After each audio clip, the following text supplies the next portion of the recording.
Ladies and gentlemen, thank you for standing by. Welcome to Alibaba Group's June quarter 2024 results conference call. At this time, all participants are on listen-only mode. After management's prepared remarks, there will be a Q&A session. I would now like to turn the call over to Rob Lin, Head of Investor Relations of Alibaba Group. Please go ahead. Good day, everyone, and welcome to Alibaba Group's June quarter 2024 results conference call. With us are Joe Tsai, Chairman; Eddie Wu, Chief Executive Officer; Toby Xu, Chief Financial Officer. We have also invited Jiang Fan, Co-Chairman and CEO of Alibaba International Digital Commerce Group, to join the call. This call is also being webcasted from the Investor Relations section of our corporate website. A replay of the call will be available on our website later today. Now, let me quickly cover the safe harbor. Today's discussion may contain forward-looking statements, including without limitation statements about our strategies and business plans, as well as our belief, expectation, and guidance about our business prospects, such as the future growth of our business, revenue, take rate, profitability, and return on investments and share repurchases. Forward-looking statements involve inherent risks and uncertainties that may cause actual results to differ materially from our expectations. For detailed discussion of these risks and uncertainties, please refer to our latest annual report on Form 20-F and other documents filed with the U.S. SEC or announced on the website of Hong Kong Stock Exchange. Any forward-looking statements that we make on this call are based on assumptions as of today, and we do not undertake any obligation to update these statements except as required under applicable law. Please note that certain financial measures that we use on the call, such as adjusted EBITDA, adjusted EBITDA margin, adjusted EBITDA margin, non-GAAP net income, non-GAAP diluted earnings per share or ADS, and free cash flow, are expressed on a non-GAAP basis. Our GAAP results and reconciliation of GAAP to non-GAAP measures can be found in our earnings press release. Unless otherwise stated, growth rates of all stated metrics mentioned during this call refers to year-over-year growth versus the same quarter last year. With that, I will turn over to Eddie.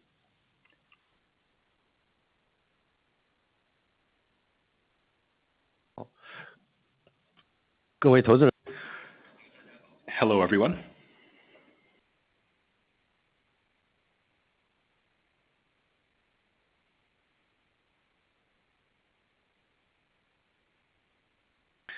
In the new fiscal year,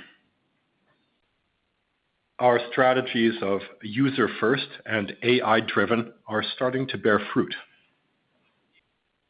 This quarter's results reflect continued steady growth momentum. Taobao and Tmall Group achieved steady year-over-year growth in orders and in GMV.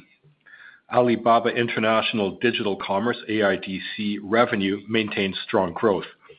Alibaba Cloud's revenue, excluding Alibaba consolidated subsidiaries, returned to positive growth, notably driven by core public cloud and AI products, and across other segments, we achieved better operational efficiency and monetization capabilities to varying degrees.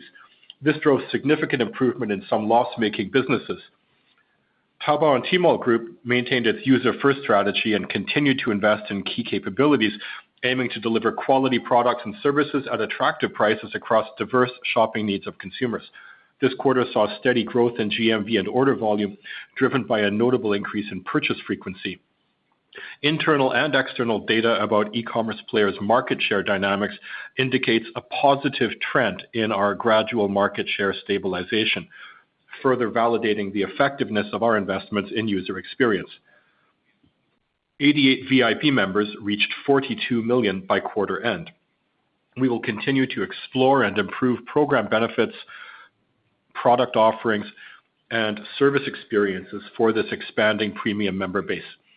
In TTG's operational strategy, we attach great importance to rich and diverse product offerings while focusing on investing in enhancing shopping experiences. We continuously improve the efficiency and matching of products with user traffic and ensure stable and sustainable growth.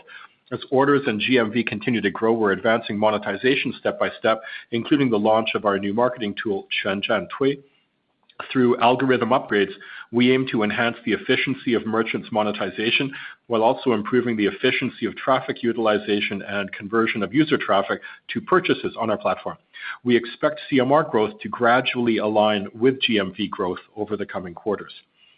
In our cloud segment, we continue to pursue high-quality revenue and effectively execute our integrated cloud plus AI development strategy. This quarter, Alibaba's overall revenue, excluding Alibaba consolidated subsidiaries, grew 6%, with public cloud revenue maintaining double-digit growth. AI-related product revenue sustained triple-digit growth, continuing to increase its share of public cloud revenue. We're seeing more major customers choosing Alibaba Cloud as their compute infrastructure for AI development. At the same time, Alibaba's proprietary large language models are gaining wider adoption. This year, Alibaba Cloud served as a major cloud service provider for the Olympic Games, providing cloud computing and AI services to Olympic Broadcasting Services, OBS. At the Paris Olympics, cloud-based live broadcast powered by Alibaba Cloud overtook satellite signals as the primary means of broadcast for the first time in Olympic history. Two-thirds of broadcasters used live signals transmitted by Alibaba Cloud in real time around the world, reaching billions of viewers. Additionally, Alibaba Cloud's AI technology saw its first widespread application at the Paris Olympics, including 360-degree replays in real time, bringing pleasant surprises to the audience. Our long-term strategy for integrated cloud plus AI development comprises three key elements. One, we'll continue to optimize our cloud product offerings, focusing on competitive, sustainable gross margin and scalable public cloud products. This forms the foundation for Alibaba Cloud's sustainable high-quality growth. Two, we'll strengthen synergies between cloud and AI products, not only supporting existing customers in implementing new AI capabilities on Alibaba Cloud, but also enabling AI-native enterprises to scale and succeed on our platform. We're committed to capitalizing on both opportunities.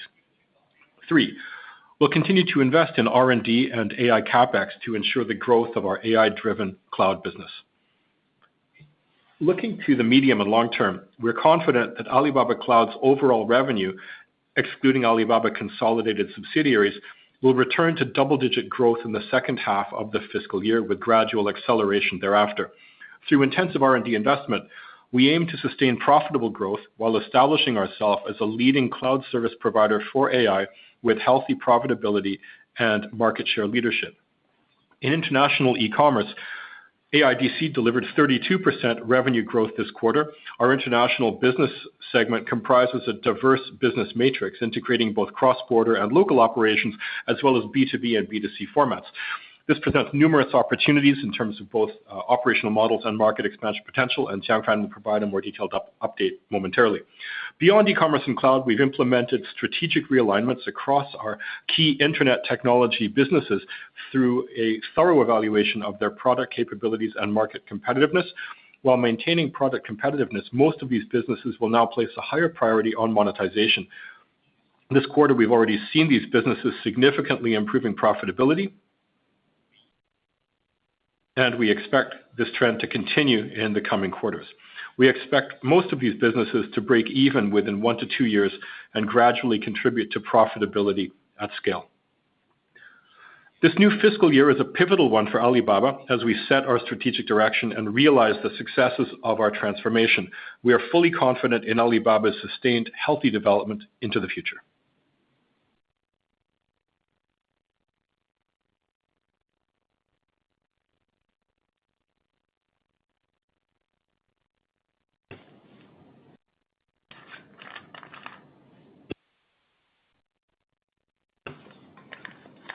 Hi, everybody.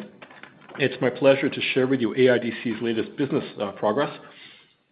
Over the past quarter, AIDC maintained its rapid growth momentum with overall revenue increasing 32% year-on-year, primarily driven by our cross-border business. In terms of the three drivers we consistently focus on, first, ongoing business model and supply chain upgrades, AliExpress maintained rapid year-on-year order growth with the percentage of AE Choice orders continuing to be high and gradually stabilizing, and enhancing the certainty and consistency of user experience. AliExpress and Cainiao continue to jointly optimize logistics experience and significantly reduced average delivery time quarter over quarter. We further optimized the organic balance of user experience, product richness, and efficiency across our marketplace, semi-consignment, and full consignment models. the unit economics of the choice business improved by nearly 20% quarter-over-quarter. Second, product and technology innovation. We advanced our AI and intelligent technologies across scenarios like AI customer service, cross-platform product placement, product description optimization, multilingual search, and precise recommendations, which boosted efficiency and user experience. These innovations were deployed across our platforms and have served around 500,000 merchants and covered 100 million SKUs. Third, sustained growth in key markets. Ongoing improvement in user experience bolsters AE's confidence to step up investments in key markets to expand user base and maintain leadership. As the exclusive e-commerce partner of the European Cup 2024, we effectively boosted AE and Trendyol's brand awareness. We're also exploring diverse localized business models. In Turkey, Trendyol increased monetization and profitability, solidifying its e-commerce leadership. It also enriched product offerings and marketing efficiency in the Gulf region while continuing in user growth. In Southeast Asia, Lazada achieved single-month EBITDA profitability for the first time in July. This milestone reinforces our confidence to efficiently invest in the Southeast Asia market to consolidate our market share. So, in conclusion, our strategic focus is twofold: enhancing operational efficiency across all business segments, while, on the other hand, actively investing in key markets to drive quality growth and scale, with the goal of achieving more substantial profitability at scale in the future. Thank you. This past quarter's financial performance continues to demonstrate our strategy to revitalize growth in our domestic commerce and cloud segments, while reinforcing our leadership position. At the same time, we are improving the monetization and operating efficiency of our loss-making businesses with the goal of achieving sustainable business growth and profitability. Taobao and Tmall Group is winning the mind share of our consumers. This past quarter, we achieved high single-digit online GMV growth and double-digit order growth. AIDC continues to achieve robust revenue growth, driven by rapid order growth in cross-border businesses, especially from AliExpress Choice. Ali Cloud's revenue quality is improving and back to growth. Overall revenue, excluding Alibaba consolidated subsidiaries, grew over 6%, driven by double-digit public cloud growth and increasing adoption of AI-related products. Our loss-making businesses are improving their monetization operating efficiency significantly. For example, Local Service Group and Lazada significantly narrowed their losses during the quarter. During this quarter, we repurchased a total of 613 million ordinary shares, or 77 million ADSs, for a total of $5.8 billion. This includes the concurrent buyback of approximately 14.8 million ADSs for $1.2 billion that was associated with our new CB issuance. As of June 30, 2024, we had 19 billion ordinary shares, or approximately 2.4 billion ADSs outstanding. Compared to March 31st, 2024, there was a 2.3% net reduction in our outstanding shares after accounting for shares issued on our ESOP. As of June 30, 2024, we still have $26.1 billion remaining in our share repurchase program. Additionally, as part of our plan to minimize annual ESOP dilution and better utilize the cash generated by our domestic businesses, we have started to replace a portion of Alibaba Group's ESOP incentives with long-term cash incentives for our employees, starting last quarter. These cash incentives will be reflected as costs in our adjusted financial matrix, including segment EBITDA.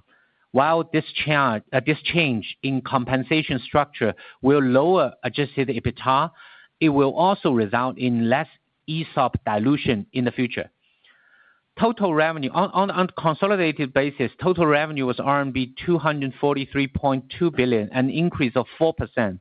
Adjusted EBITDA decreased 1% year-over-year to RMB 45 billion. Excluding the effects of long-term cash incentive, adjusted EBITDA growth would have turned positive on a like-for-like basis.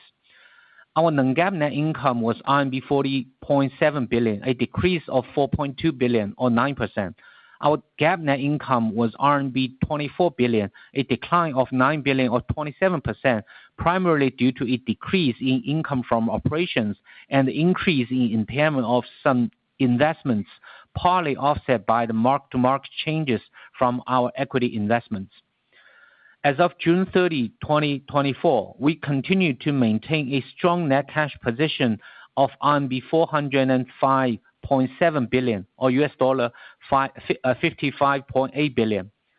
Free cash flow decreased by RMB 21.7 billion to RMB 17.4 billion. This year-over-year decrease mainly reflected the increase in expenditure related to our investments in Alibaba Cloud infrastructure and other working capital changes related to factors including our planned reduction of direct sales businesses. Now let's look at cost trends as a percentage of revenue excluding SBC during this quarter. Cost of revenue ratio decreased 1.1 percentage points. Product development expenses ratio remained relatively stable. Sales and marketing expenses ratio increased 1.7 percentage points year-over-year, primarily due to our increased investments in e-commerce businesses. G&A expenses ratio increased 1.4 percentage points. Excluding the provision of RMB 3.1 billion from a one-time shareholder class action lawsuit, our G&A expenses ratio would have remained relatively stable. Now let's look at the segment results, starting with Taobao and Tmall Group. Revenue from Taobao and Tmall Group was RMB 113.4 billion, a decrease of 1%.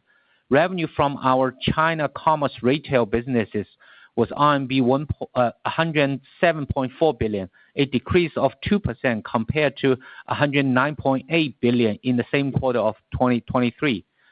Customer management revenue increased by 1% year-over-year, primarily due to a high single-digit year-over-year growth in online GMV, partly offset by a decline in take rate. The year-over-year take rate decrease was primarily due to increasing proportion of GMV generated from new models that currently have lower monetization rates. Direct sales and others revenue under China commerce retail business was RMB 27.3 billion, a decrease of 9%. As mentioned, we are proactively scaling down certain direct sales businesses, including those in Taobao and Tmall Group. China commerce wholesale business revenue increased 16% to RMB 6 billion, primarily due to an increase in revenue from value-added services provided to paying members.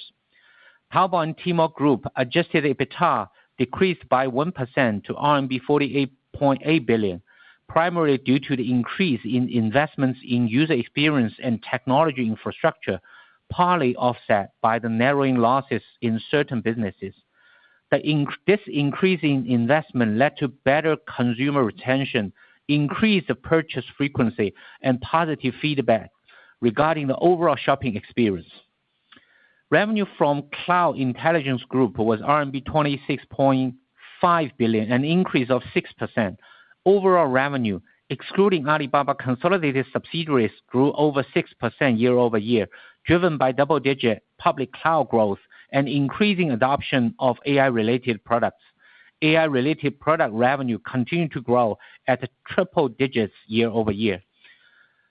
Cloud's adjusted EBITDA increased by 155% to RMB 2.3 billion. The increase was primarily due to improving product mix through our focus on public cloud adoption and operating efficiency, partly offset by the increasing investments in customers and technology. We're observing strong and sustained demand for AI products and solutions from our customers and are making significant investment to address this demand effectively. We believe our investments in AI capabilities and infrastructure will help strengthen our market leadership. We are confident in our ability to balance these investments with steady profitability improvements, ensuring sustainable growth and value creation. Revenue from international commerce retail business increased by 38% to RMB 23.7 billion, primarily driven by order growth from AliExpress's choice, as well as improvements in monetization. Revenue from our international commerce wholesale business increased by 12% to RMB 5.6 billion, primarily due to an increase in revenue generated by cross-border related value-added services. AIDC's adjusted EBITDA was a loss of RMB 3.7 billion, an increase of RMB 3.3 billion compared to a loss of 420 million in the same quarter last year, primarily due to the increase in investments in AliExpress and Trendyol's cross-border businesses, partly offset by Lazada's significant reduction in operating loss from the improvements in its monetization and operating efficiency. Revenue from Cainiao Smart Logistics Network Limited was RMB 26.8 billion, an increase of 16%, primarily driven by the increase in revenue from cross-border fulfillment solutions. Cainiao's EBITDA decreased by 30% to RMB 618 million, primarily due to increased investments in cross-border fulfillment solutions, partly offset by improved operating efficiency. Revenue from local service group was RMB 16.2 billion, an increase of 12%, driven by the order growth of both AMAP and Ele.me, as well as revenue growth from marketing services. Adjusted EBITDA was a loss of RMB 386 million, compared to a loss of RMB 2 billion in the same quarter last year, primarily due to improving operating efficiency and increasing scale. Revenue from our digital media and entertainment group was RMB 5.6 billion, an increase of 4%. Adjusted EBITDA was a loss of 103 million, compared to a profit of RMB 63 million same quarter last year. Revenue from all other segments increased 3% to RMB 47 billion, primarily due to the increase in revenue from Freshippo, Alibaba Health, and Intelligent Information Platform, partly offset by the decrease in revenue from Lingxi Games and Sun Art. Adjusted EBITDA from all other segments was a loss of RMB 1.3 billion, compared to a loss of RMB 1.7 billion in the same quarter of 2023, primarily due to improved operating results from Sun Art, Freshippo, Alibaba Health, and the Lingxi Games, partly offset by the increased investment in technology businesses. To wrap up, as Eddie and Jiangfan mentioned, for our Taobao and Tmall group, as order and GMV grow, we are advancing monetization efforts step by step. We expect CMR growth to gradually align with GMV growth over the coming quarters. For Alibaba Cloud, we are pursuing high-quality revenue and effectively execute our integrated cloud plus AI development strategy. We are confident that revenue from external customers will return to double-digit growth in the second half of the fiscal year, with gradual acceleration thereafter. For AIDC, we focus on proactive investment to drive high-quality growth, enhancing operating efficiency across all business lines. Our loss-making businesses are improving their monetization and operating efficiency. We expect most of these businesses to break even within 1 to 2 years and gradually contribute to the profitability at scale. Thank you. That's the end of our prepared remarks. We can open up for Q&A. Hi everyone. For today's call, you are welcome to ask questions in Chinese or English. A third-party translator will provide consecutive interpretation for the Q&A session. Please know that the translation is for convenience purpose only. In the case of any discrepancy, our management statement in the original language will prevail. If you are unable to hear the Chinese translation, bilingual transcripts of this call will be available on our website within 1 week after the meeting. 大家好，今天的电话会议欢迎您用中文或英文提问，我们会有第三方公证人员提供实时的交替传释。翻译的目的是为方便大家理解，如果有任何疑义，请以我们管理层原始语言所做的陈述为准。如您无法听到中文翻译，本次电话会议的双语记录将会在会议结束后的1周内在我们的官网上提供。Operator, we can now connect to the speaker and SI conference lines and then start a Q&A session. Thank you. Thank you. We will now begin the question and answer session. If you wish to ask a question, please press the star key followed by the number 1 on your telephone keypad. To give more people the opportunity to ask questions, please keep yourself to no more than 1 question at a time. Your first question is from Ronald Keung from Goldman Sachs. Please go ahead. Thank you, Joe, Eddie, Toby, Jonathan, and Rob. And I want to ask a question about our take rates that with the high single-digit GMV growth and 1% CMR growth, it does imply a wider gap this quarter. But management, you just mentioned about the narrowing gap that should come. So how should we think about the take rate trajectory, the time needed for CMR to align with GMV? And could you talk a bit on what are the actual measures that we're doing? Is it software service fee or ad tech upgrades? How would these new products translate to Taobao and Tmall respective take rates into the next few quarters? Thank you. 感谢管理层接受我的提问。我这个提问呢是关于 take rate 这一方面。因为这一季度我们看到其实是 GMV 的增速与 CMR 的增速这个差距还是进一步的扩大了。但是刚才你们是提到说在未来几个季度的话，这个差距应该可以缩小，两者可以更好的来同步起来。那可不可以介绍在现在和未来几个季度推出的一些新的软件产品会带来什么样的不同，可以让这两者的这个差距进一步的缩小？这个问题我来回答一下吧。我觉得淘宝天猫我们现在的优先级是放在提升用户的购买体验，从而推动用户的购买频次，推动 GMV 的增长的这个过程中。那我们看到初步的市场份额稳定之后，确实在这个季度开始，我们针对提高 take rate 和商业化措施的一些原来的项目的进展会开始加速。那其实这里面有几个主要的因素。第一个因素是我们在很多新的产品形态，比如说直播，比如说我们的百亿补贴，像各类我们今年重点投入的新的产品形态上带来了很高的用户流程以及用户的复购。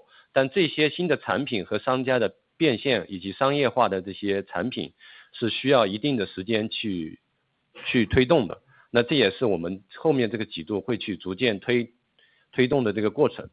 那第二个点，我们觉得还有重要的一个变化是我们的广告产品全站推广的逐渐开始加速。那全站推广其实是它要运行良好，它是需要不是只是一个简单的产品，它需要3方面的配合。也就是我们在所有的淘宝端内的所有用户端的流量渠道上进行一个比较有效的一个对接和接入。第二点是尤其是需要在广告主这一侧需要有足够的行业覆盖，以及支持全站推的商品需要有足够的广告数量，然后再结合可能需要是6个月以上的广告算法的优化和用户数据的优化。所以我们认为全站推的这些产品在我们4月份推出之后，会在推出之后的6到12个月内看到一些明显的效果和这个进展。但我们预测这一套刚才我提到的3个措施需要完美结合在一起的这样一个广告的一个系统，我们觉得可能是在这个产品推出的12个月之后，会逐渐的是一个整体这3方面都会是配合的比较完美的一个系统。那另外一个变化，我们可能那个 Toby 可以提一下关于我们的那个技术服务费。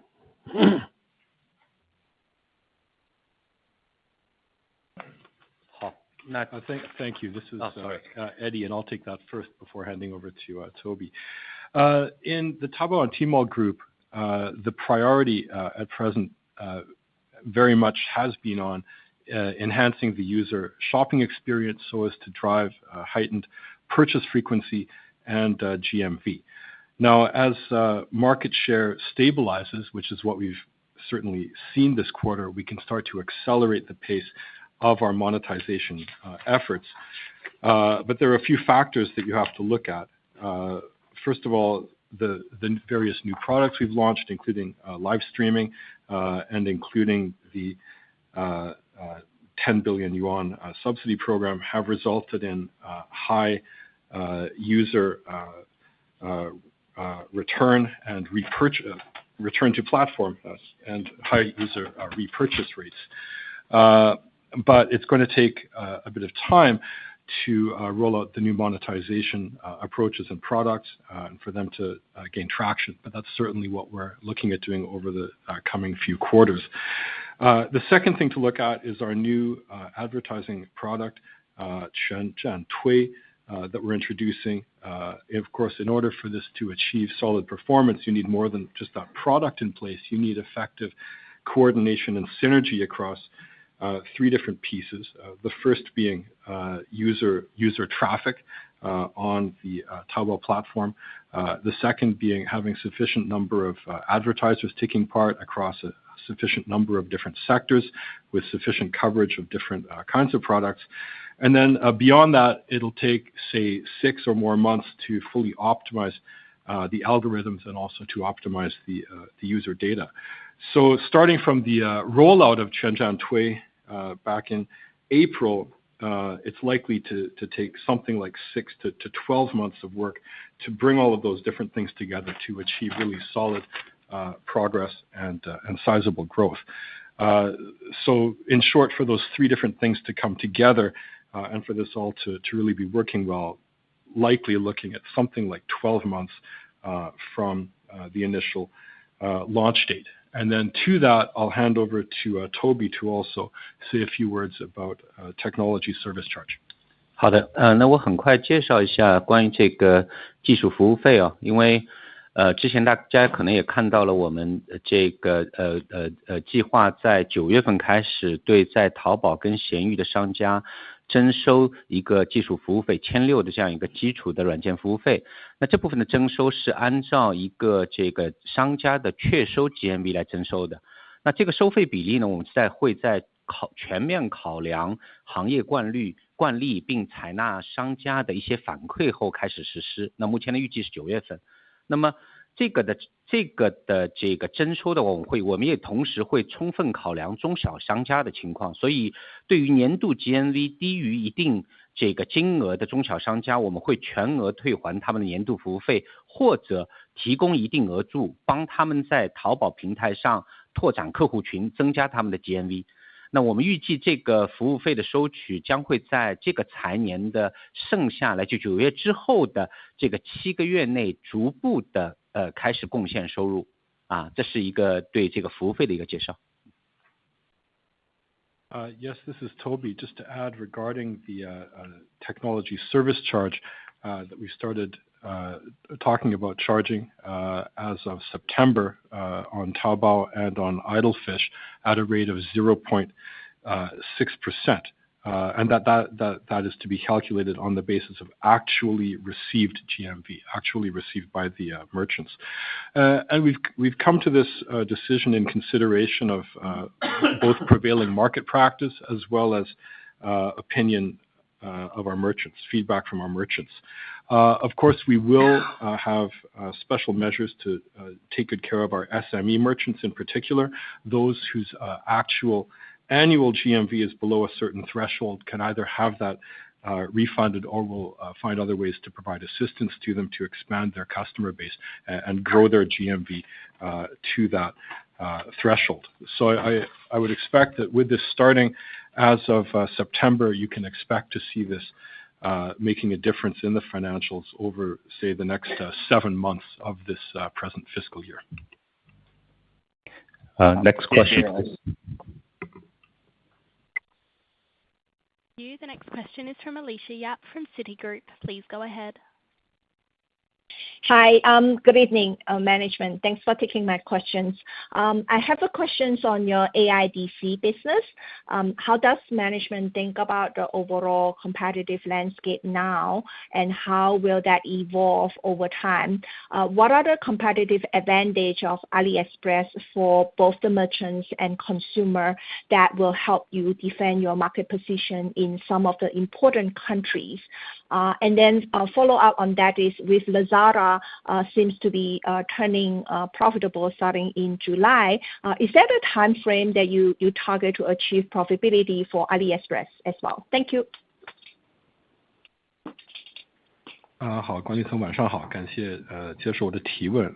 我的问题呢是关于 AIDC 这边， 想要知道你们当前是如何思考现在的一个竞争的环境，以及竞争环境的一个演化。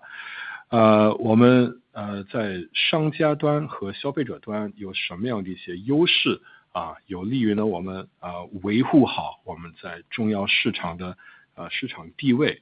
那么后续再提问一下，我们就是注意到7月份开始 Lazada 已经开始是有正盈利的，那么 A1 整体 A1 是不是也差不多从这个时候可以开始也是有正盈利的？对，回答您的问题，首先我觉得阿里巴巴的海外业务我们是由多个业务板块组成的，我们可能跟很多其他公司这种单一的业务模式会有一些差异。那我们在不同的市场有不同的品牌，然后我们也有很多比较非常 local 的本地的团队在运营这些平台，那我们的业务也是由跨境跟本地这样的一个组合。对，那我觉得一方面刚才我也说到，就是我们的业务我们有这个在不同的市场，然后有本地的这样的一个品牌，然后我们也有一些非常有经验的本地团队在运营。那另外就是说我们也是希望能够尽快的更好的可以整合整个阿里集团的供给，尤其来自中国的供给，那也包括来自于淘宝的供给，那也包括来自于1688等平台的一个供给。对，那消费者侧我觉得我们在很多的市场还是有一个非常好的消费者的品牌跟一个非常广泛的一个市场知名度。那我们现在主要做的还是在做一些业务模式的升级跟转型，比如说 AliExpress， 那过去它可能是一个相对效率较低，然后体验服务相对较弱的这样的一个商业模式。那我们现在也在这个业务模式的转型的一个过程中。那刚刚你也提到Lazada的盈利，对，那我觉得7月份我们是第一次实现了这个 EBITDA 的一个盈利，那我觉得后面我们还是会根据市场的情况去调整。在这个我们希望能够保持这个市场份额的同时，然后持续的优化我们的这个盈利的水平。那 AliExpress 还处在一个相对早期一点，那因为它的业务模式在从一个平台的一个模式向一个托管加平台模式的一个转型的过程中，那它还处在一个投资期，那我们也在持续的在优化。那比如说刚讲到我们的上个季度，我们也发现也看到我们整个这个 A Choice 的这个优异的一个优化，那我们接下来的几个季度还是会持续去优化我们的效率，然后同时也追求一个更健康的一个增长。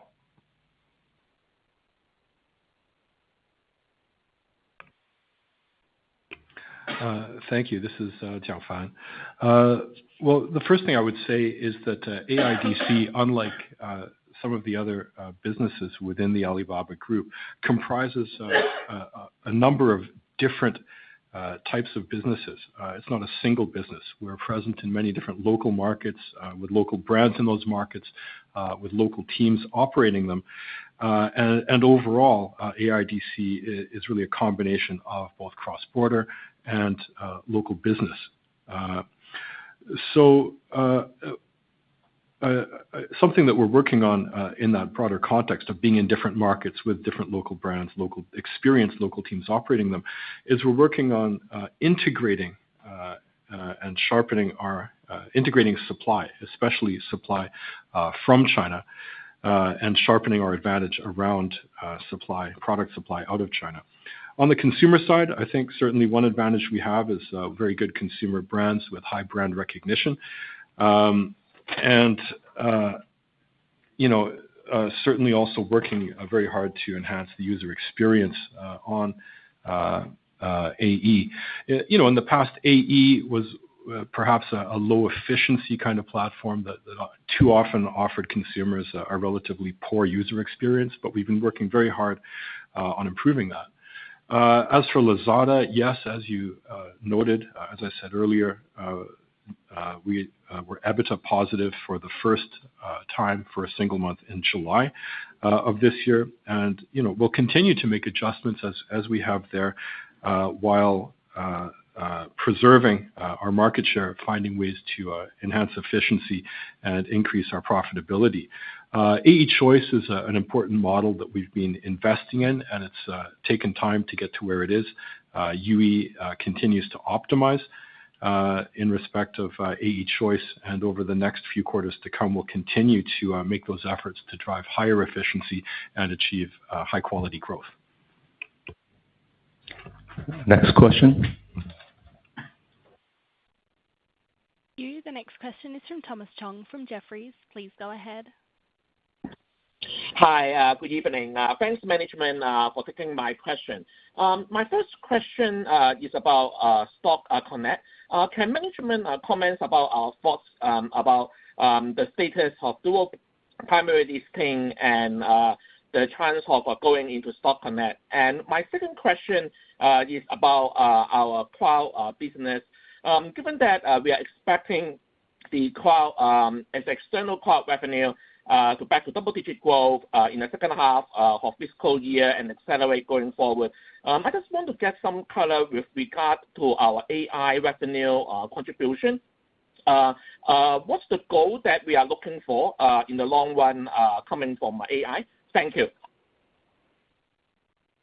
好，管理层晚上好，感谢接受我的提问。我第一个问题呢是关于咱们是不是可以呢接入到港股通这个项目，这是在完成这个两地主要上市地位的这个转变之后，是不是可以接入到港股通？第二个问题是关于云这一方面，那么刚才讲到我们预计在本财年的下半年呢，我们来自外部客户的收入可以继续维持在2位数的这样的收入增长。那么其中这个 AI 这一部分的贡献率如何？然后接下来我们对 AI 收入的贡献率有什么样的目标呢？ Okay, Thomas, thank you for your question. I will take the first one, and then Eddie will answer the second question.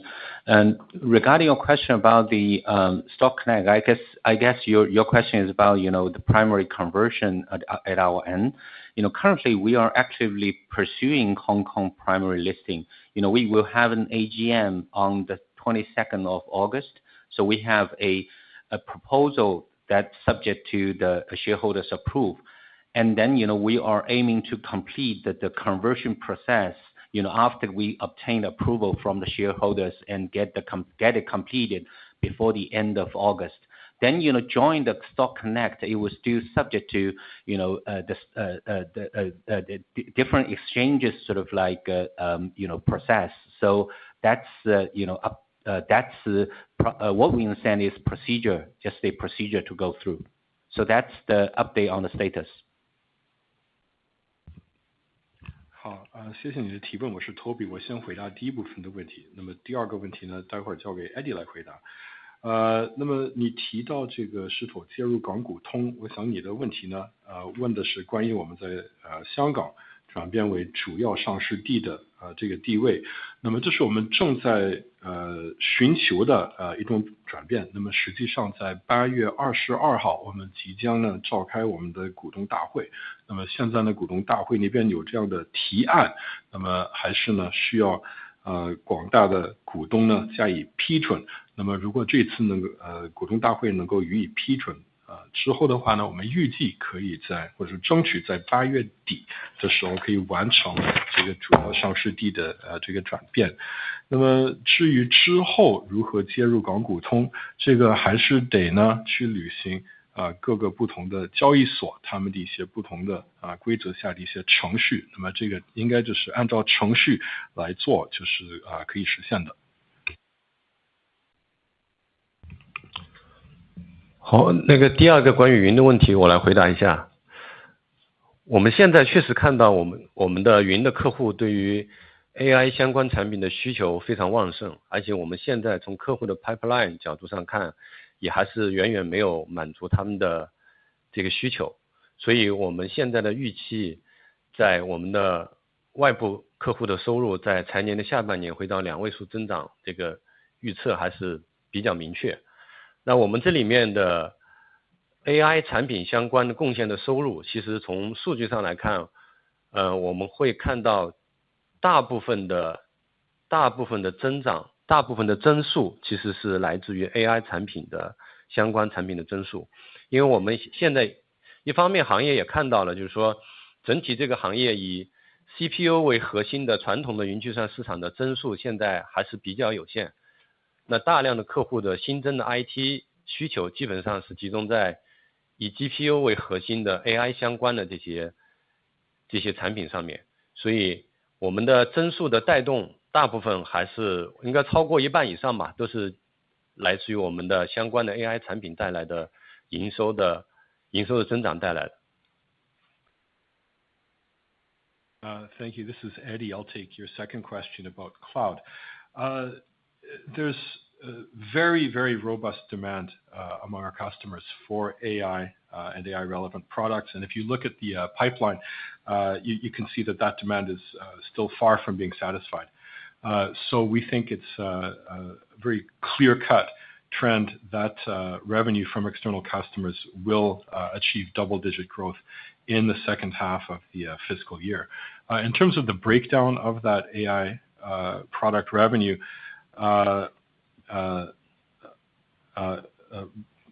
in terms of the revenue, probably most of that growth will be driven by AI products. If you look at the industry as a whole, demand for CPU-based traditional cloud computing is relatively limited, where most of the growth is now focused on GPU-based AI product development. So I would say something like more than half of that expected growth will be driven by AI products.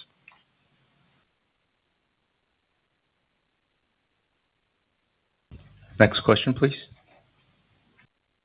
Thank you. The next question is from Ellie Jiang from Macquarie. Please go ahead. Thanks so much, management, for taking my question. Just first of all, a quick follow-up on the prior cloud question. Obviously, we are already showing some early indicators of the positive momentum, and the management shared about the strong demand on AI. Given the current kind of macro conditions and softened enterprise demand into the second half, just can you comment on kind of the mixed impact, especially in the next several quarters?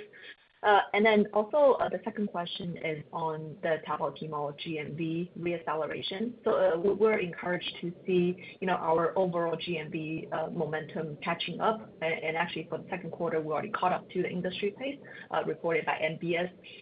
Wondering, can management comment on the key drivers behind the GMV reacceleration, and anything you can really talk on the return rate that we've been seeing across the ecosystem? Thank you.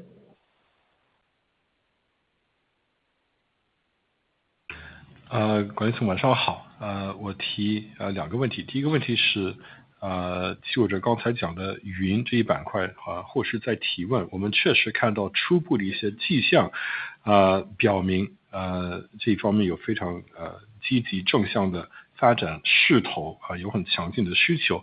但是我想就是结合宏观面我们看到宏观经济数据以及可能企业需求疲软，这些会给云带来什么样的影响？第二个问题呢是关于淘天集团这一方面，那么我们注意到现在GMV 的这个增速呢已经是迎头赶上了与这个国家统计局公布的大盘的这个增速是重新匹配起来了。那么想要知道在这一方面有什么样的这个因素在起作用？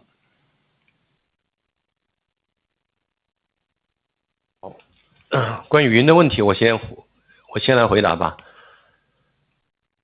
我们现在看到的就是您想问的是关于现在的宏观经济条件下企业的需求放缓是吧？对，但是我们实际上看到的大部分的企业在于，尤其是在我们云上的客户而言，他们在今年在新的 AI 方面的需求的预算，其实在今年其实比去年扩大了不少。因为对于大部分基于数字化的企业来说，这个需求是必须投入的，对于 AI 的需求是必须投入的需求。也就是这个方面因为所有的行业都在用 AI 来提升本身行业的产品能力或者产品效率的过程当中，我们看到对数字化非常依赖的行业和企业对这方面的投入基本上是总体上是不会降低的。因为你在这方面的投入落后，有可能会在产品上的能力上也会相对行业会变得落后。所以我们看到这方面的需求还是非常的明显，而且也没有下降的趋势。因为这个是一个纯新的我们觉得是一个非常新的行业趋势吧。Thanks. This is Eddie. I'll take the first question that had to do with cloud. Look, I think your question had to do with how macroeconomic conditions are resulting in softening enterprise demand. But that's not at all what we're seeing. What we see certainly among our own cloud customers is that their AI budgets for this year are higher, significantly higher than what they were last year. Any enterprise that is digitalized and relies on digitalization must be investing. It simply has to be investing in AI. All the industries now that are using AI are leveraging it to enhance their competitiveness and efficiency. So any enterprise that's in any way digitally reliant will certainly not scale down its investment in AI, because to do so would impair their own competitiveness and efficiency. So that's a clear trend that we're seeing, and we're not seeing any kind of slowdown or softening. 好，您说的那个关于第二个问题，就淘宝天猫的 GMV 的这个增速的回升的势头，这个问题其实是一个我们整体来说最核心的，还是回到我们总体的一个淘宝天猫的一个业务战略上的。那业务战略上，我们最主要的就像我们之前所说的，我们最重要的投资是投资在好商品和好价格、好服务的体验建设上。那这个是一个我觉得是在我们电商里面最基本的一些用户体验上的投资。那对我们来说，对淘宝天猫这个平台而言，特殊之处的话，我们觉得可能因为淘宝天猫的商品供给非常丰富，而服务的消费者人群也非常复杂，所以对我们来说是这个好货好价和好服务是分成不同的，我们对于消费者会分成不同的需求的层次，通过对于消费者需求的分层的需求去切分不同的商品供给，切分不同的服务体验，以及不同的商品供给下，我们要用不同的产品形态或者不同的那个产品能力去让他们能够在服务我们不同的消费者。所以总体来说，你可以理解为最根本的还是好商品、好价格、好服务。但是对淘宝来说，我们要针对不同人提供在这个3个维度不同的体验，以及在这个3个维度不同的体验背后，我们要通过供应链的优化，怎么样去持续的提升这个好货好价好服务的这个持续的优化吧。好。As to your second question on the recovery in GMV growth rate at TTG, I think really this comes down to our overall strategy for the Taobao and Tmall Group, where the most important thing we're investing in is the underlying capabilities that allow us to deliver quality products and quality services at attractive prices. And those really are the most basic parts of the user experience when it comes to e-commerce. Now, if you look at TTG, we have an extremely rich and diverse product assortment and also a very complex, multifaceted user base. So it's important for us to segment those consumers and to make available to them different kinds of product supply and different kinds of service experience to cater to that diverse range of needs of those different segments. And so that requires us to develop different kinds of supply capabilities for those different consumer segments. And underlying all of that is our ongoing investment in optimizing supply chains and supply chain efficiency in order to be able to ensure we have quality products and quality services at attractive prices for those different consumer tiers. 我来回答一下您刚刚关于那个第二个问题里面关于的退货率的问题啊。首先的话，整个中国电商行业的退货率都在上涨，包括我们也包括所有电商的平台。那我们的退货率在目前还是略低于整个行业的平均水平的，这第一点。第二点，我们觉得或者我们认为，退货体验是消费者体验当中十分重要的一部分，是留住消费者的一个重要环节。所以呢，当我们看到消费者的留存率、购买频次、购物体验的反馈，其实随着一些退货体验的提升都得到了改善的时候，我们相对来说我们觉得这是一个健康的。那么我们也特别观察到，在这个 NPS 就是净推荐指数里面，在我们的平台，特别是中高端的用户，今年是持续向好的。这里面也是反映了对于售后服务，包括退货的这样一个便利度的一个满意度的提升。那么因为我们的退货率现在在整个市场来看，在整个行业来看，我们还是略低于行业平均水平的，所以我们从退货率的上涨，我们并不特别担心会影响商家在我们平台的投放的这样一个意愿。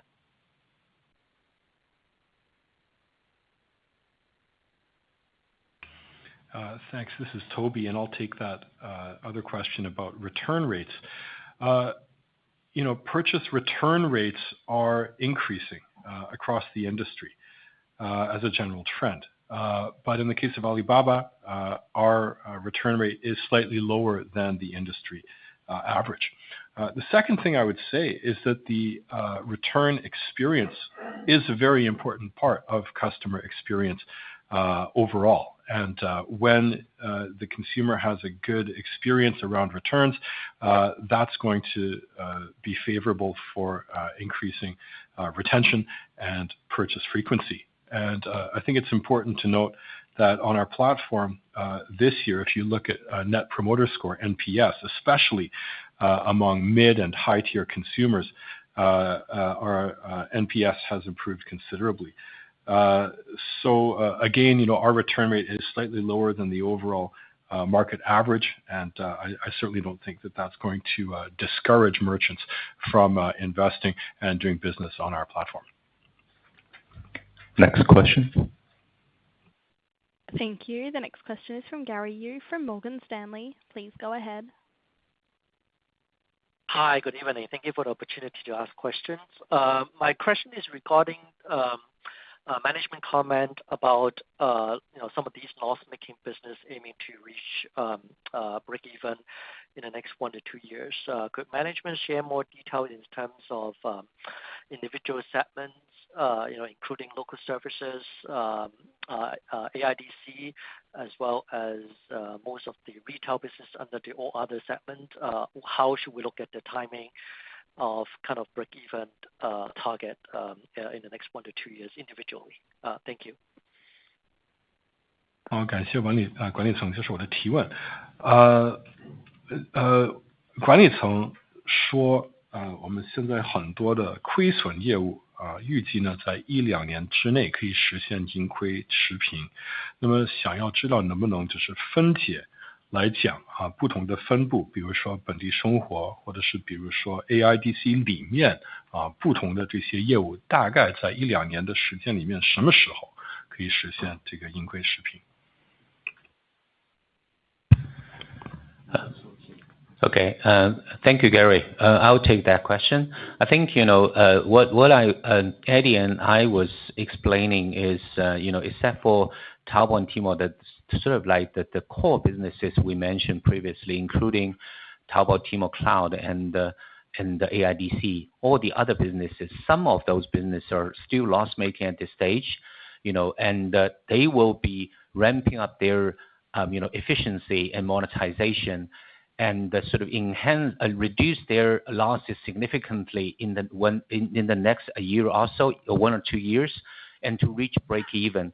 And then afterwards, they will sort of like start to deliver a scalable sort of profitability going forward. How we are going to achieve that? It's quite as I was explaining. What we want that those businesses are do. They need to, on one hand, care about the efficiency of the investment they are making, balance the scale and efficiency, which is very important.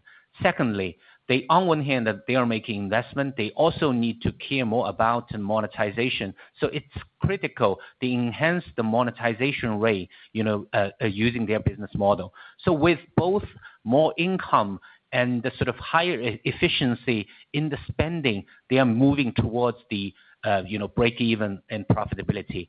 We can clearly see, as I during my prepared remarks, I explained that I used 2 examples. One is a local service, and the other one is Lazada. I think Jiang Fan explained the Lazada. For local service, I think it's all about, on one hand, you need to increase the scale, i.e., you need to increase the order. On the other hand, you need to improve the unit economics. For example, in Ele.me's case, it's all about it's sort of like a meal delivery business, improve the unit economics continuously. And then in AMAP, I think it's all about, for example, the ride-hailing businesses, per order unit economics need to improve.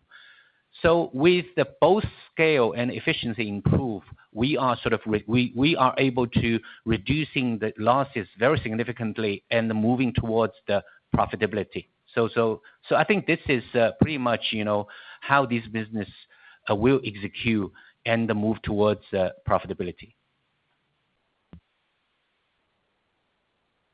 好的，我是 Toby。我想前面我和 Eddie 讲的意思就是除了淘宝、天猫、云、AIDC 这些核心的业务之外你综合其他的业务，那么有一部分还是在亏损之中。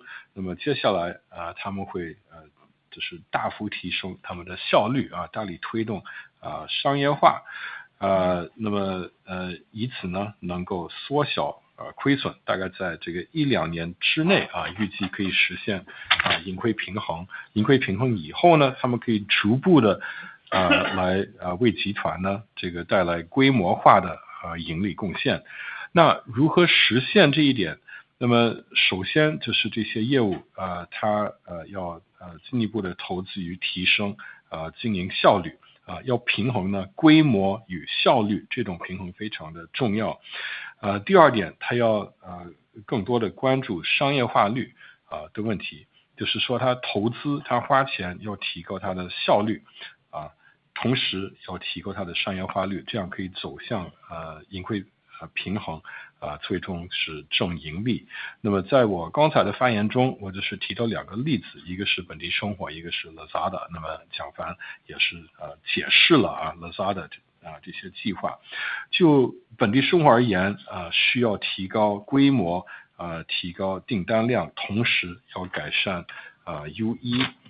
像饿了么就是典型的例子，它是一个全新的这样一个业务模式，那么现在要逐步的改善它的 U1。那么高德里面的这个轿车服务同样也需要提高它的 U1。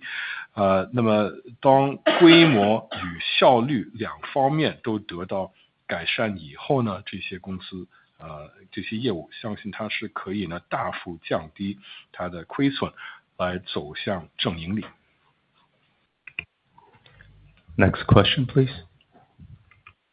Thank you. The next question is from Jiong Shao from Barclays. Please go ahead. Thank you very much for taking my question. My question is about the gap between CMR and GMV. It's great you achieved high single digit for GMV growth this quarter.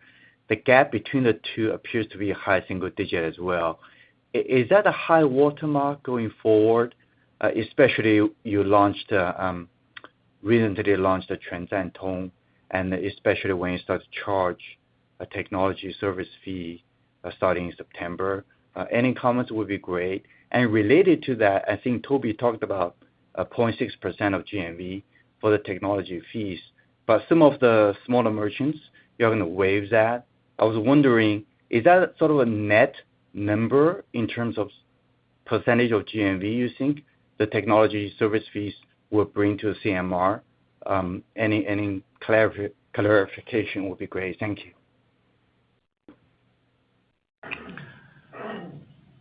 好的，我提的问题呢还是关于 CMR 和 GMV 两者之间的差距。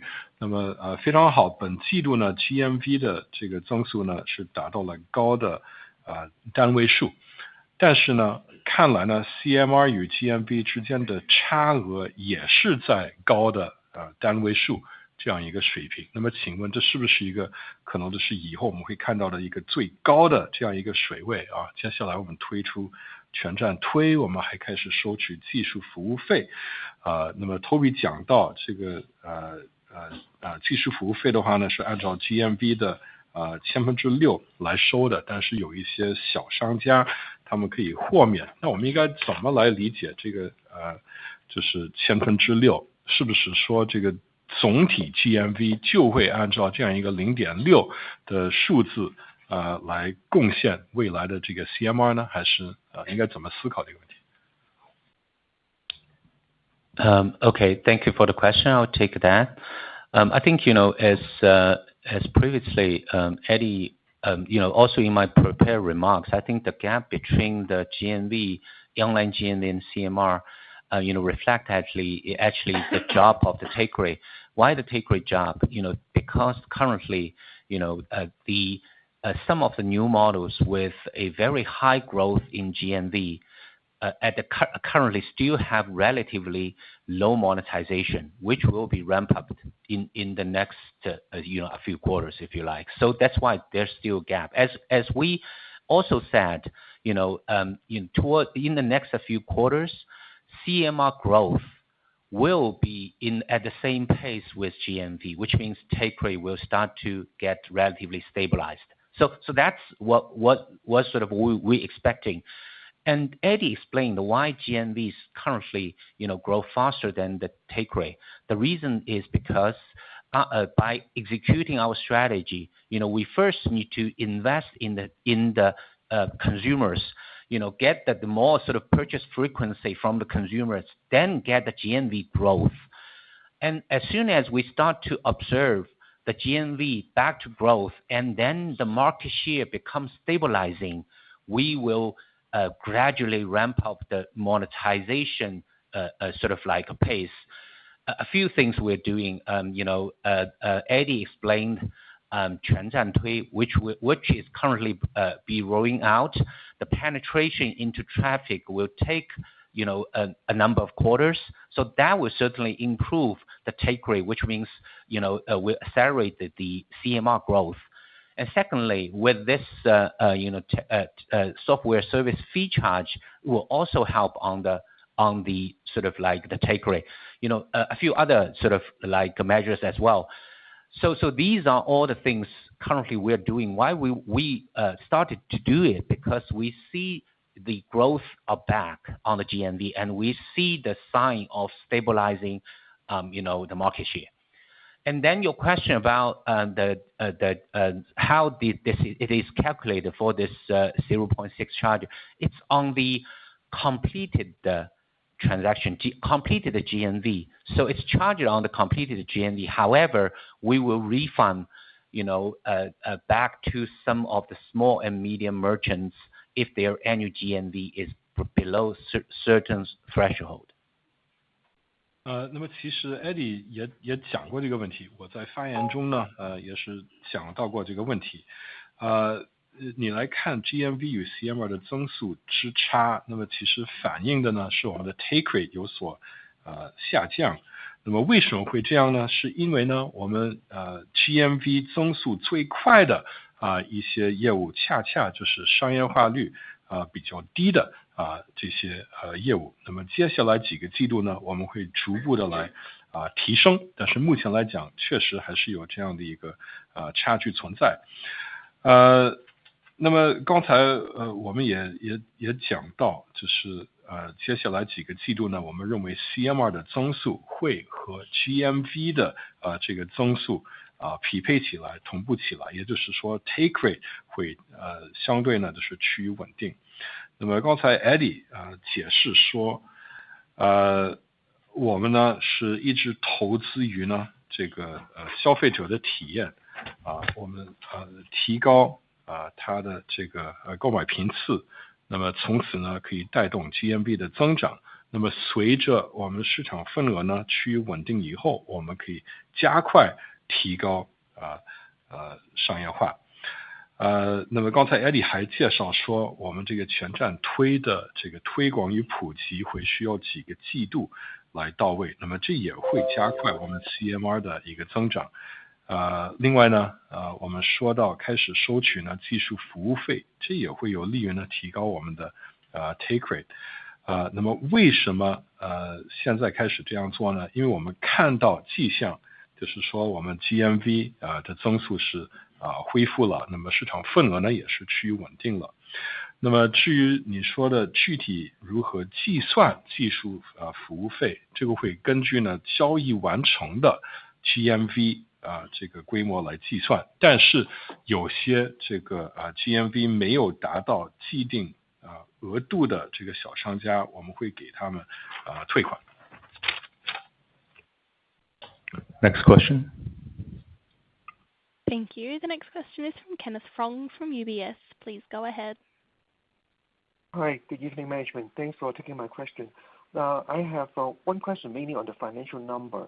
One is on the tax rate. Notice that the effective tax rate is quite high for the current quarter. Can management explain what's the rationale behind and how should we model the tax expense going forward? And the other thing is about the decline, 56% decline in our free cash flow. Understand that it is related to our investment on AI cloud as well as some one-off expenses or with cash flow on the planned reduction on direct sales business. Should we expect that to gradually normalize in the next 1 or 2 quarters, especially for the direct sales business part? Thank you. 好，谢谢。我提的第一个问题呢，就是说本季度注意到我们的税率，交税的税率比较高，那么这个怎么理解？然后未来我们在做模型的时候应该怎么来算这个税率的事情。第二，就是本季度自由现金流这个下降，我们理解是因为我们在投资于AI， 投资于云，还有呢我们在故意减少一些直营的业务，但是未来我们应该怎么来考虑自由现金流呢？ Thank you, Kenneth. I will take this question. Your first question is about tax rate, because if you're using our P&L's tax divided by profit, you normally cannot reach a sort of like the real effective tax rate, because we do have a lot of, if you like, permanent differences, one-off items which does not have tax implication there. We are monitoring more on an adjusted basis on the tax rate, which is relatively stable in this quarter compared with last quarter. So, but in terms of your model, I guess probably we can, our team can sort of like look into your model and sort of communicate offline.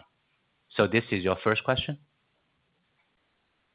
关于第一个问题就是关于税率。如果说你是拿这个损益表这个税除以利润，那么通常的话呢，这个是看不出真正实际的这个税率，因为呢我们有些永久性的差异。那么税率的话呢，我们是一直在监测的，那么应该说本季度呢与上一季度来比还是相对稳定的。但是就你们这个怎么建模呢，我想我们也可以这个会后私下我们可以沟通一下，这是第一个问题。我们是用一个调整后的这样一个考虑这样一个税率的影响的我补充一下。Okay, your second question is about free cash flow. As I explained, there's quite big significant drop of free cash flow. One of the reason is the significant increase in the expenditure on the AI infrastructure investments, if you like. So I think, and the other reason, as I said, is because of the because of the working capital changes in relation to some factors like some of the business scale jobs. For these business scale jobs, many of them, if you like, a majority of them are from those, planned scale down, if you like. As I was explaining why our direct sales business within Taobao and Tmall dropped quite significantly. The reason is we proactively scale down some of these 1P businesses in Taobao and Tmall. The reason is we believe in some of these business or categories, 1P format probably is not a more efficient format. So that's sort of proactive. But you will also have some of the businesses, scale drop was not because proactively did that. Some of these just like the overall market, situation. For example, as I said, the revenue dropped from, for example, like Sunna, like InTime, all those businesses are in 1P, and the drop of their scale actually impacts the working capital. I don't know, probably I can give a little bit more color on, because for doing 1P business, on one hand, you are buying inventory from vendor, on the other hand, you sell it. And the vendor normally give you a credit term like in 60 days or 90 days. If you can make your inventory turnover, i.e. sell the inventory within a short period of time, shorter than the sort of a credit term you are given, actually you are generating cash flow.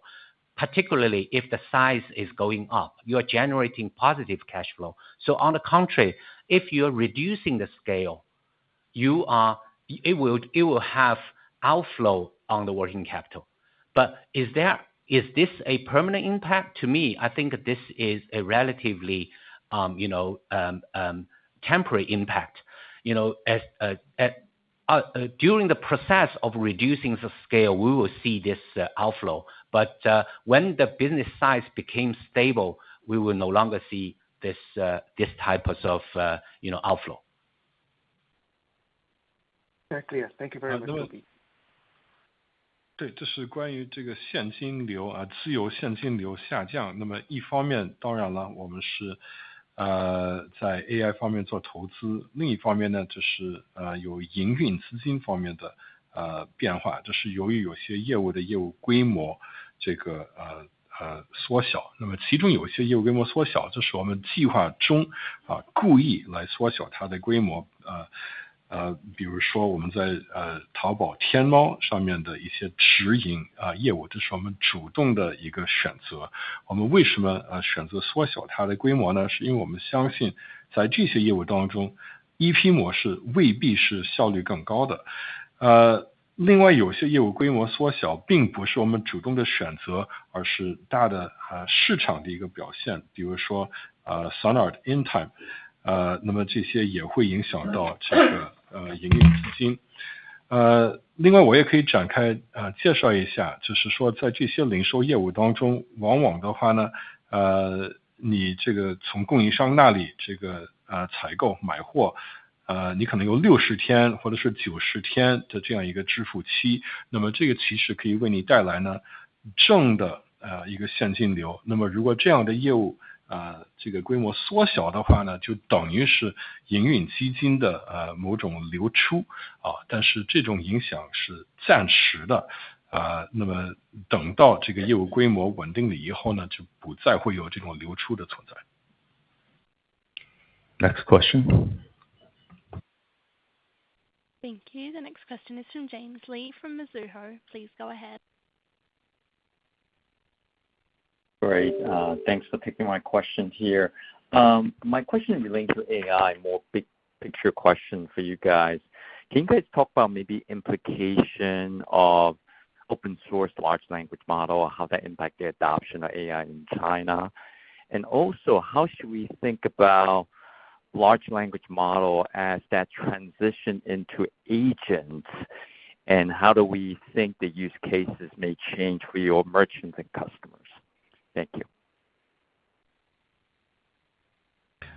好，我提的问题是关于 AI 方面，想要了解一下，就是开源的大模型可能给你们这个产品在中国采用和普及带来什么影响？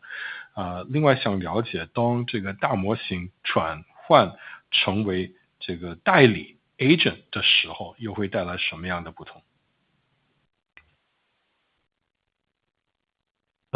您的这个问题很好，我来回答一下吧。就是第一个问题，我觉得是在这一轮的生成式 AI 里面，就是开源闭源一直都是大家不同公司选择的方向嘛。但是对于阿里云而言，我们选择的，因为我们的业务模式是更多的是提供一个云的基础设施，那我们提供一个业界一流的开源的模型，对于中国以及整个世界上的这些开发者其实都会非常有帮助，因为大部分的开发者还是希望对这个模型更有可控性，能够更具备它有更多的调优的这些空间。所以某种程度上，我们觉得开源的模型会在开发者的广泛使用上这一点上占据优势。而开发者广泛使用的话，这一点对于阿里云这样提供 AI 基础设施的公司来说，这个商业模式就特别匹配。因为当更多的开发者会更多的使用我们的开源模型的时候，它自然也会因为在把它的应用上线的时候，自然会优先选择阿里云的 AI 这个采用阿里云的 AI 产品。所以这个是和我们的商业策略是匹配的。而且我们现在也看到非常多的公司或者非常多的开发者在选择的时候，开源模型是会成为他们的一个优先选择的一个方向。那尤其是在中国吧，因为中国的非常多的环境，它需要非常多的应用，它需要更强的可控性。但是这一点我现在没办法提供一个非常强的一个数据说，有多少开发者因为使用了我们的开源模型，所以来选择我们的阿里云的 AI 服务。但是我们觉得这个是在中国市场上，我们是唯一一家提供开源模型且同时提供 AI 云服务的厂商。我觉得这个两个商业策略是完全匹配的。然后另外你提的一个问题，我觉得比较复杂和远期吧，因为这个问题你提的也比较宽泛。我觉得从总体来说，未来的大模型的能力其实也会越来越强吧。一个模型它所使用的数据会越来越多模态，然后同时这个模型的参数规模也会越来越大，所以它能做的事情也会越来越强。但是现在我们也确实看到，在解决一些复杂性的问题上，我们会看到很多都会需要通过 agent 这种方式来解决一些复杂的推理问题，而且可能会这些 agent 还会调用不同的模型来解决这个一个复杂的推理过程。所以我觉得这个趋势也是一个非常明显。但是我们还有一个，现在是有很多开发者在做这些 agent 的嘛，但是我自己有一个判断，可能这些 agent 也会越来越多的，未来有这些能力足够强的大模型来产生这些 agent， 能够会更加的自动化。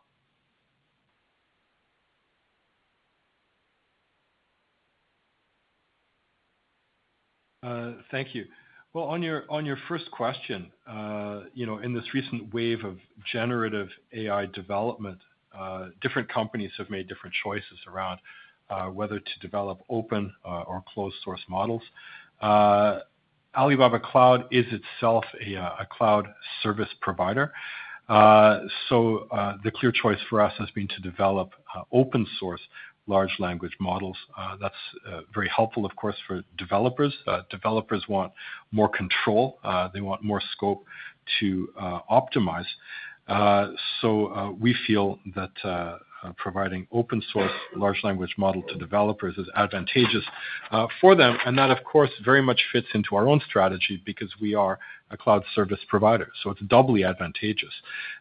They can develop their offerings using our open source models, and then they're very likely to continue to select Alibaba to deploy those offerings at scale. So that's entirely consistent with our strategy. As for the idea of agents,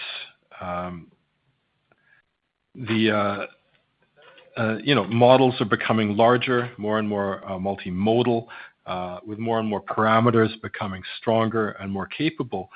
And so there will be a need for agents, I think, to deal with some of the more complex needs around inferencing, especially agents that can call on different underlying large models. I know lots of developers are working on it.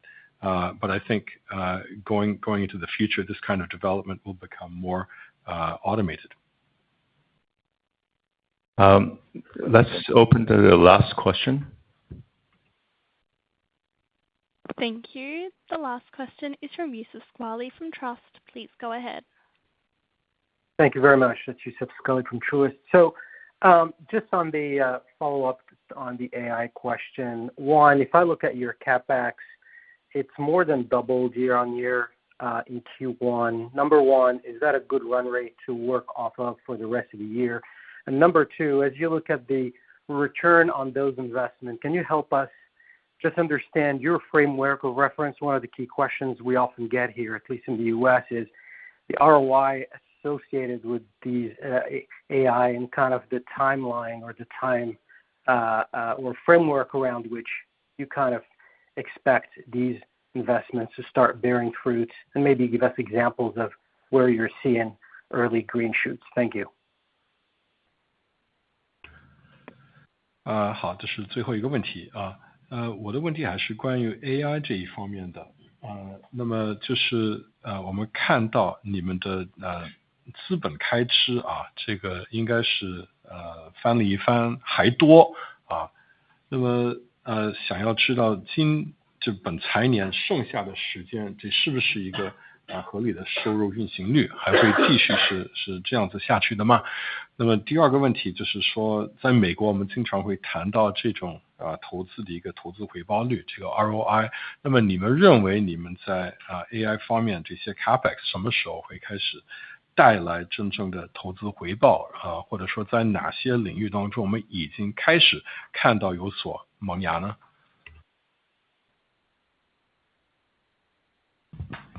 Okay, I will take the first question, and Eddie will answer the second question. I think with respect to the capex, just like as you have observed from our reporting, increased very significantly. I think the reason is because we see clearly very strong demand, and the backlog. That's why we are investing we would expect, in the next few quarters, we would expect, similar level of investments in CapEx going forward. 是 Toby， 我先回答第一个问题。对，就是我们的这个资本开支 CapEx 方面，如您所观察，我们就是大幅的提高了。为什么会这样？那是因为我们清楚的看到对这一方面有非常强劲的需求，而且有很多积压着的需求。所以我们认为接下来几个季度，同样我们还是会继续按照这样子的一个水平继续来做我们的投资。好，你后面这个问题我来回答一下。我觉得现在我们在就像 Toby 刚才所说的，我们在后面几个季度关于 AI CapEx 投资的话，会延续现在这个节奏。因为我们现在看到客户的需求非常旺盛，包括客户的 pipeline 以及现在还是远远没有到满足的阶段。那从我们客户对于AI 的我们的产品在训练、推理以及像通义千问的这样 API 调用这方面的需求都在快速增长。从某种程度上，我们这些 CapEx 的投入，我们现在从我们内部的角度上来看，我们只要我们的服务器上架，基本上这些服务器就会满载的被客户使用。所以实际上这些 CapEx 投入在最近的几个季度之内，我们都会看到他们的投资回报率是非常可观的，而且实际上他们的空置率是非常有限。他们现在基本上大部分的算力，我们在一开始上架之后就会产生收入，而且基本上比较满负荷的开始产生收入。Thanks. This is Eddie. So to continue with the second part of this answer, certainly as Toby said, over the next several quarters, we expect to continue to be investing in AI CapEx at that kind of pace. And it's simply because we see a lot of demand, a lot of unmet demand from many clients. And you look at the pipeline those clients have, there's going to be ongoing demand. So whether it's for training or inference or API calls, what we see when we're making these kind of CapEx investments is as soon as we get a server up, that server is essentially instantly running at full capacities. There's that kind of demand. So we can expect to see a very high ROI over these next quarters because we're building compute power to meet existing demand, and that new compute power coming online is getting instantly taken up and running at full capacity from day one. Well, thank you everyone for joining. We will see you next quarter. Thank you. That does conclude our conference for today. Thank you for participating. You may now